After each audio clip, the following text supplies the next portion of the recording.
Why was there a need for me to start the Bhagavad Gita for women? This question was raised by someone, and I thought that I should answer it. See, the Bhagavad Gita is a dialogue between Sri Krishna and Arjuna in the battlefield of Kurukshetra. Now you can see the entire audience is male over there, whether it's the Kauravas or the Pandavas. Sri Krishna, Arjuna, Bhishma Pitama, Bhim, Duryodhan, everybody is male. There isn't a single woman out there. So the war that was fought during the Kurukshetra was only between men. Women were supposed to be householders. So what use was this Bhagavad Gita? In today's day and age, women have taken up a lot of opportunities in the forefront of this world. They too need some kind of a guidance and support. And that is the reason why I thought that it is important to give the Bhagavad Gita in today's context. Let me go back in time and tell you how the Gurukul systems worked in the past. You will find that in a Gurukul, there was a main Guru, the person who was absolutely in charge of everything that was happening over there. He had a number of disciples. Those disciples were males mostly. Some of them were females, but they were not clubbed together with the males. Their school was different. I want you to think about it. Most of the subjects that were taught over there, which is 16 plus 64, that is Kalas and Vidyas, which were taught over there, mostly are represented for the males. Whether it was archery or how to become a warrior, you can name it. Most of the things which are connected to war, even how to be a leader, how to be a king, those kind of subjects would be definitely taught to them. But why would they be taught to a woman? Women were not at all given any education as far as that was concerned.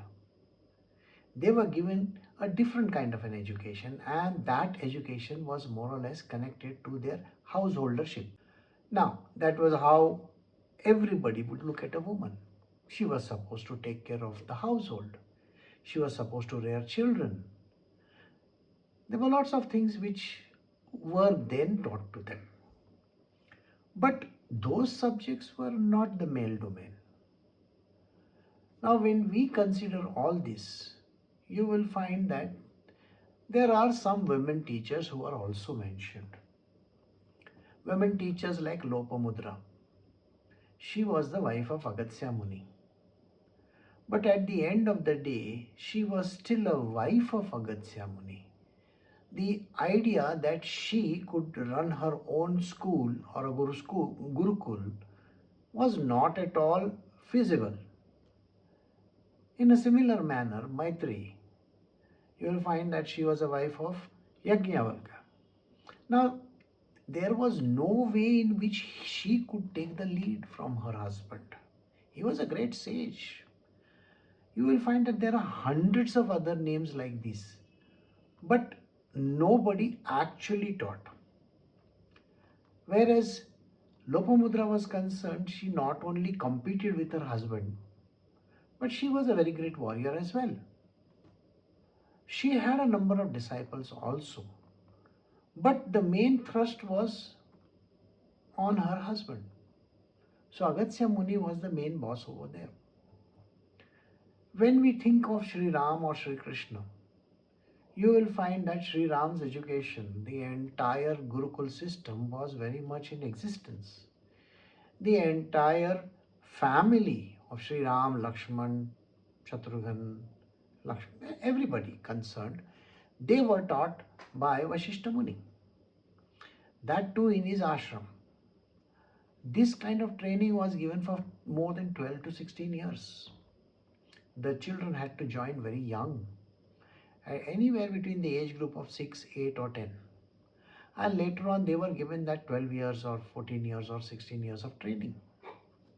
Now all this training was imparted to a man. Similarly, where Sri Krishna is concerned, Sri Krishna, Balram and all the others, they were males. And they were taking a training with Sandipani. So the stories are mostly male oriented. The women were never given an opportunity which the males were given. But you know, the whole world has changed today. What exactly has happened in the last couple of years is you will find that women have taken up the forefront. They are literally there in every aspect. You will find they are there in the engineering colleges, they are there in medical, they are there as CEOs of companies, they are there in the army, the navy, the air force, you name it, all these places they are there. They are the defense experts, they are there on television, you name it. They are going up in outer space. So when they are doing all these things, isn't it necessary that their training can be enhanced by the teachings of Sri Krishna? Modified so that they can learn the way Arjuna learned.